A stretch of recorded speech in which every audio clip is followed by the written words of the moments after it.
Hello everyone, అందరికీ నమస్తే. ఈరోజు వీడియోలో నేను రాగి జావనైతే తయారు చేస్తున్నాను. దీనికోసం ఫస్ట్ స్టవ్ వెలిగించుకొని ఒక గిన్నె పెట్టుకొని ఒక గ్లాస్ వాటర్ వేసుకొని కొద్దిగా సాల్ట్ యాడ్ చేసి వాటర్ అయితే మరిగిస్తాను.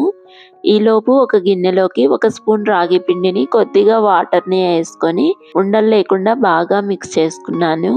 పొయ్యి మీద ఉన్న వాటర్ బాగా కాగాక మనం మిక్స్ చేసుకున్న రాగి పిండిని వేసి ఒక 3 మినిట్స్ బాగా ఉడికించుకోవాలి. జావ కొద్దిగా చిక్కబడ్డాక 2 స్పూన్ల షుగర్ని యాడ్ చేశాను. ఈ షుగర్ కరిగిపోయిన తర్వాత స్టవ్ ఆఫ్ చేసుకోవాలి. మనము షుగర్కి బదులు బెల్లాన్ని కూడా యాడ్ చేసుకోవచ్చు.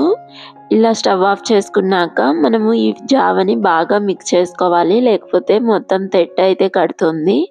ఆ తర్వాత నేను కొంచెం గోరువెచ్చగా ఉన్న పాలను అయితే యాడ్ చేసుకున్నాను. మనం దీని బదులు మజ్జిగ అయినా యాడ్ చేసుకోవచ్చు. టేస్ట్ అయితే చాలా బాగుంటుంది.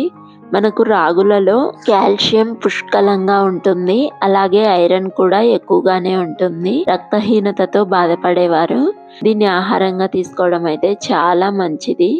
అంతేకాకుండా దీన్ని మనం ప్రతిరోజు తీసుకోవడం వల్ల మన ఎముకలు కూడా దృఢంగా ఉంటాయి.